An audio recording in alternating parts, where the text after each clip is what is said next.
How are you? You decided to see me? Want to say hi to the people? Woof woof, bark bark.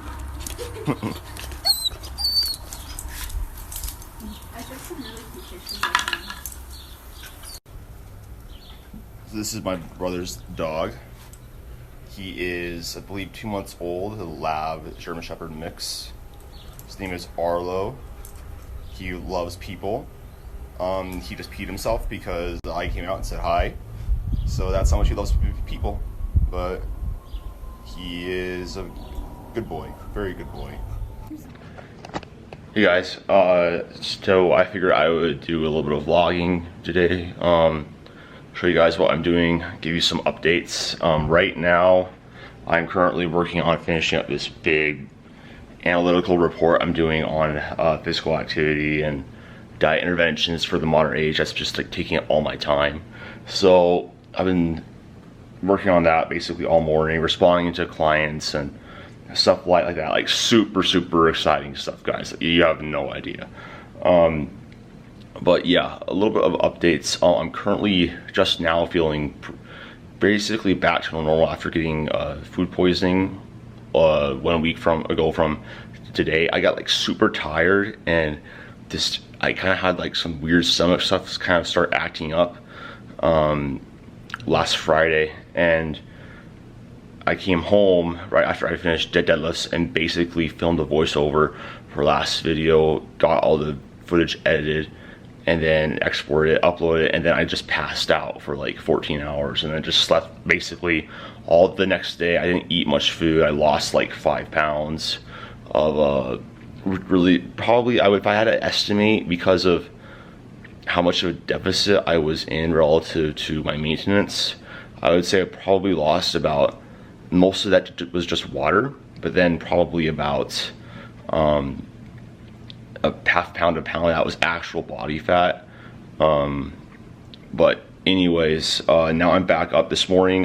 So I drank a little bit more water yesterday, had a little bit more sodium, just because I'm trying to really help my body get back to normal. And you know, getting rehydrated is a really big part of that, and it takes time to be adequately rehydrated after several days of dehydration. So I had a little bit more water and sodium yesterday to help with that. I woke up at 175.6 pounds today, which is pretty good for me. And right now the plan that I have is I am going to finish up, because I have to get this memo draft done, and then I'm going to eat my pre-workout meal. I'll show you guys what that is. I'm taking pre-workout, and then I have deadlifts today, so I'll show you guys that. But yeah, that's the long intro clip.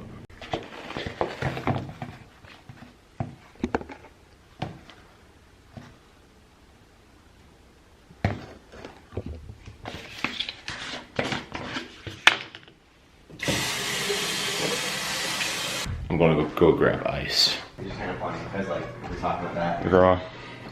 Oh. I've been writing a 20-page report for the past couple weeks. It's not been very much fun.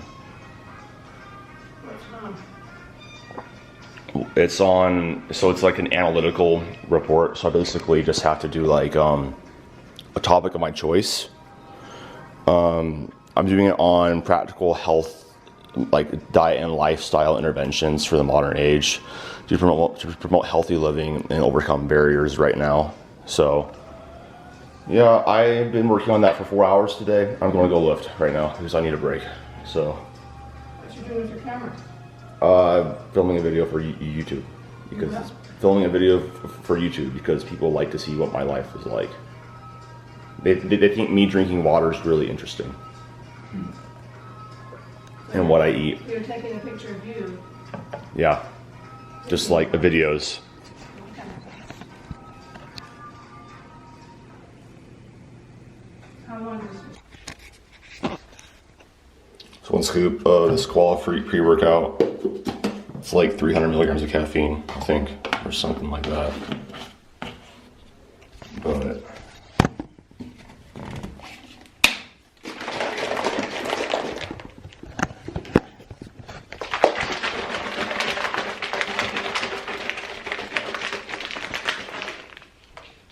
Shake it up. It smells like mango.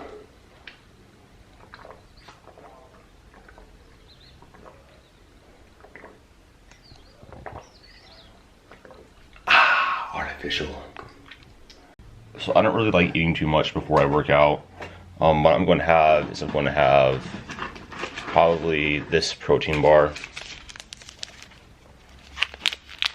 right here.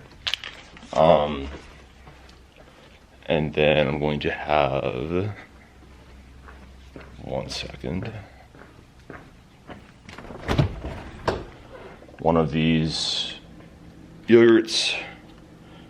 Get 25 grams of protein and a little bit of carbs, not that much though, because I don't like having a ton of food in my stomach. And plus I don't really like waiting around to go lift after I take my pre-workout and like want to go train. So I'm gonna go and eat this, and I'm gonna put my deadlift bar in the car and stuff.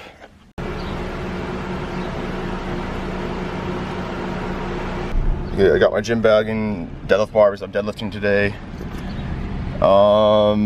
Stuff. I'm going to now go off and talk to you guys later. Alright, so it's like 20 minutes in the future for me, but 2 seconds in the future for you guys.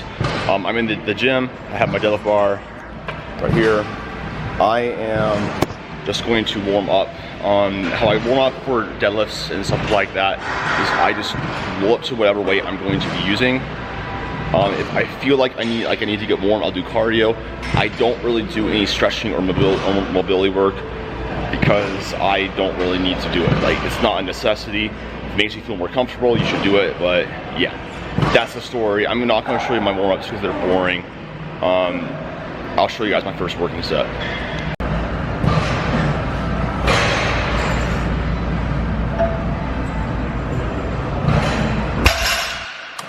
Okay, 4 or 5 moved pretty well. I have a 2x6. Oh, by the way, I don't put on my belt until I hit 405. But yeah, right now I have a 2x6 with an RPE 8. I think I'm going to try 455. And hopefully that goes okay. I'm really focusing on controlling the eccentrics. If I was just dropping it, I would go heavier. But if I go heavier on this, I was going to try it with this.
Okay, I finished up my 6 sets of volume. That was oppressive. High rep deadlifts are just tough, dude. So I did a 2x6 with 455, and then a 4x8 with 395. Probably should lower the weight a little bit on the last set, but I just did 7 reps instead of 8 to keep the RPE. Yeah, now I have to do take all this weight off, my barbell back in my car, and do some accessories. And I'll film just what I'm doing, like one set. I've been flipping pages since I could remember. That told me I had to be within the lines of 2 degrees and 9 to 5. And I've been working after work since last September. Working after work, yeah. I stay up late on the weekdays. I never tell when we say. I never wanna look back and wish I could have been. I've never got no regret. The hours I've been putting in. So take a chance on faith. Your mind's a boundless place. So take a chance, a chance on faith. So take a chance on faith. So take a chance.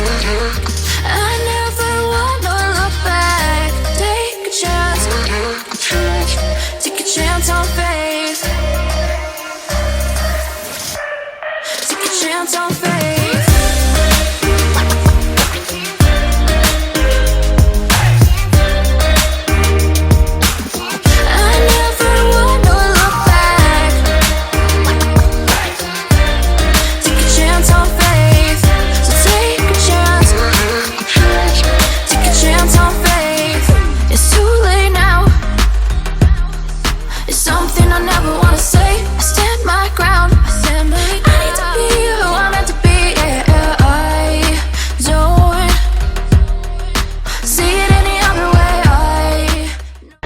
Okay, I just finished up doing my cardio. Did it to 20 minutes today. I usually do a cardio about 3 or 4 times a week right now, 20 minutes. Just keeping based on level of health. So I did that. I'm tired. I'm going to go and grab some food and call my client, and I'll check in with you guys later. Okay, so I just got home. I have my groceries here. I forgot my wallet, which is really inconvenient because I have so much shit going on today. But I mean, this isn't anything entertaining. This is what I eat. Like, basically, I mainly eat whole foods. I got like spinach, Greek yogurt, frozen strawberries, and rice cakes, and that's it. Like, not super exciting. But anyways, I have to go in and finish up my report completely, and then I am going to take some time to eat because I need to eat so I can live and make gains. And then I don't know, I'll see what else. I don't know exactly what's going to happen. My priority number 1 is just get shit done.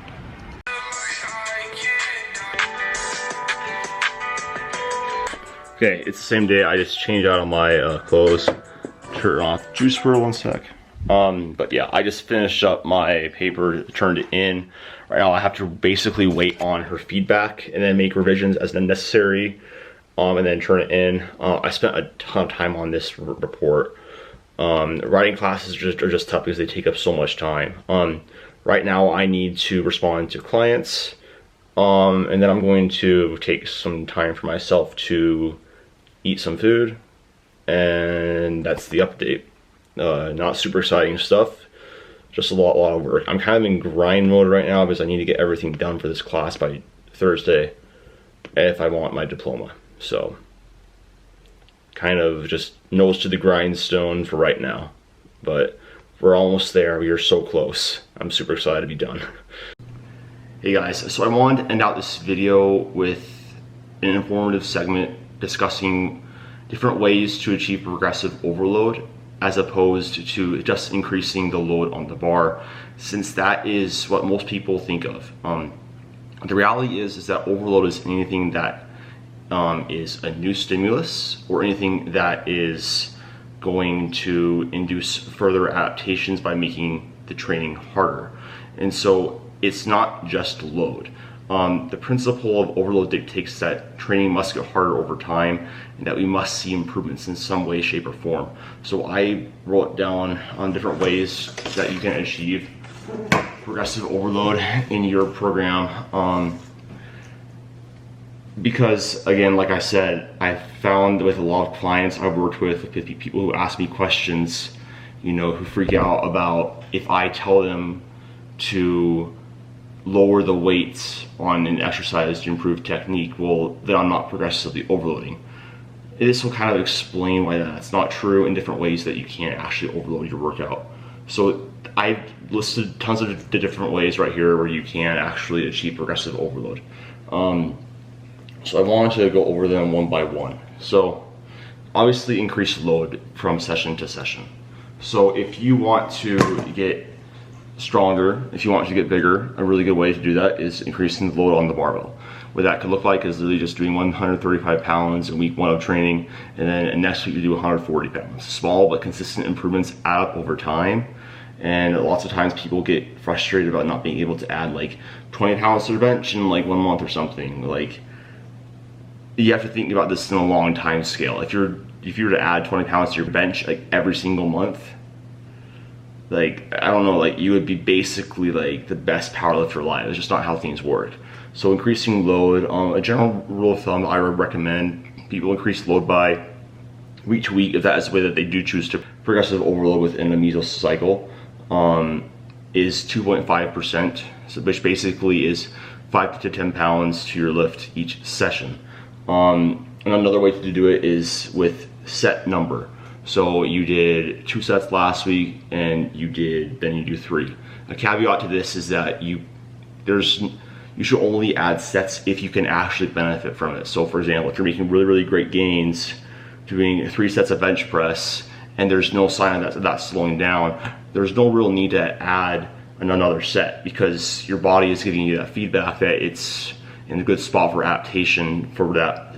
That stimulus is causing adaptation, and there's no real need to add more disruption, because all that will really do is just make the recovery and adaptation process harder.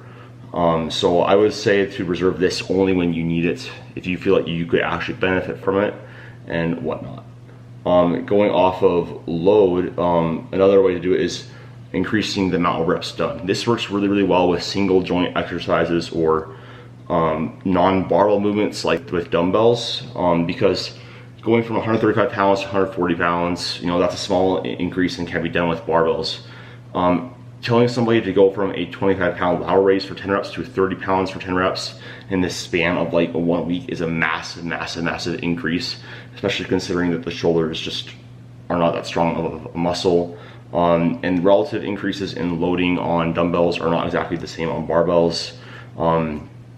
So a really good way to do this is by increasing the amount of reps done. So for example, you did 3 sets of 10, 1 session. Well, and another way that you could achieve progressive overload is you could do a 3x11 in week 2, and then 3x12 week 3. That's a great way to have progressive overload, and that's how I prefer to progress with dumbbell movements or cable movements if the jumps between loads are too high. Because especially like if you know that your technique is going to suffer as an increase, if you do try to increase load, but you can still keep your technique stable with increasing reps, then I would go with increasing reps. And so I wanted to point out with all 3 of these have mainly to do with the volume equation. Volume is going to be sets times reps times weight performed will give you the total volume or work done. Really all these ways are ways to increase volume and the overall work done, because again, training must get harder, and a way that we measure volume in exercise science and whatnot is actual work done. And if you manipulate different variables like time, loading, stuff like that, you're going to see adaptations, because it's just you're performing more work over more time. So going off of that, different tempos. So doing a 3-second eccentric lowering phase is a really great way to do overload and have a novel stimulus. If anybody's done this knows that a 3-second intentional eccentric on a squat hits different as opposed to just down up. It's a different way to achieve progressive overload. Also pauses, again, that increases the time under tension, total work performed over time, progressive overload. Down here I have metabolic stress techniques, so that would be drop sets, supersets, mile reps, assisted reps, stuff like that. I will say that I don't recommend this usually, and I don't program them as much in my programs, just because I find that this is like the cherry on top, or like the frosting you can add like if you want to, because they could be kind of fun to incorporate every now and then, but the real meat and potatoes are going to be found with everything up here as opposed to right here. So if you do want to incorporate metabolic stress techniques like drop sets, supersets, mile reps, assisted reps, you can do so, but I wouldn't have that be the bulk of how you do apply progressive overload in your program. Stick to these main ones I talked about previously. And then going back to the beginning roundabout, better technique. This is a huge one. The reason why I harp so much on technique standardization and having good technique is because you need to perform exercises properly for them to have the desired effect. I know that doesn't sound like a very, very advanced concept, but a lot of people just don't know how to lift properly. And even if it's just a minor error, it can make a massive difference in the way that you can actually overload and all of these other things. I would argue that having technique is like in place should be the foundation of progressive overload and actually being able to overload your workouts, because you'll have lower risk of injury, you will have a standardized range of motion, you will have you'll be taxing the muscles in the proper way. You can track progress accurately, because if your technique is changing every single week, like you're not really progressively overloading, you're just changing another variable to fool yourself into making progressive overload. You cannot force progressive overload, but you can facilitate it, and better technique is going to help facilitate all these adaptations that you want. So if you don't know if you're doing a lift right, get help. Look on YouTube videos, get a coach. That's what I would mostly recommend, because with basically every single one of my clients, I always make adjustments to their technique. And even if it's just a small tweak, it makes a difference, and it's something that can improve them and maybe make them better. So film your sets, make sure that your technique is proper. Last one I want to talk about is increasing range of motion. And this can have to do with better technique. Say you're doing a half squat. Well, if you increase the range of motion down to a full 90 degrees or slightly below parallel squat, that is going to have more work done over time, and you're going to be able to have better progressive overload and actually tax the muscles more. Because the big problem with like people that don't squat down to parallel is that usually you'll hear them complain that they have bad knees, and that's because actually above the kneecap, if you're going down to like 45 degrees above parallel, tensile stress, like the actual stress on the tendons and the knee like joints and stuff like that, soft tissues, is highest. When you go down to parallel, you're actually shifting that load onto your muscles and on other structures, so then your knees are not getting a beating. I have a client who I trained on Wednesday who said that he always had knee issues with squatting, and then I introduced him to squatting down to depth and below parallel, and it's changed his life. But increasing range of motion, make sure that you touch your chest, make sure everything is standardized, and this ties into better technique. Make sure that your technique is in place, because that needs to be there first and foremost in order for you to actually apply progressive overload. So I hope this made sense. There are many ways to go about it, but whenever you do try to increase loads, set number, reps done, you try different tempos, pauses, any of these fancy things, always make sure that one, your technique is on point, it is perfect, and you are doing your best to make sure that you are emphasizing that. Because the reality is that this is a secondary rant, I think it's really, really important. Nobody cares about how much weight that you're lifting on the barbell besides you. Like literally nobody cares how much weight you're lifting. And if you lower down the weight, it might hurt your ego, but you should not attach your ego to the weight on the barbell. Attach your ego to doing things properly. If you are serious, if you are dedicated, if you want to get the best results possible, that's how you do it. That's what training is. It's doing the necessary things to improve. And having technique in a proper place where you are doing exercises in the right manner is just something that everybody needs to do. So yeah, anyways, I hope this video was helpful and you guys enjoyed it. If you guys are interested in coaching programs and whatnot, I would love to help you guys out. My clients are killing it right now, and I'd love to bring some of you guys on board. help you guys make some gains. If you like the video, make sure to like, comment, share, subscribe, share with your dog. OnlyFans link down below. Just kidding, I don't have an OnlyFans, sorry. And I'll see you guys in the next one. Later.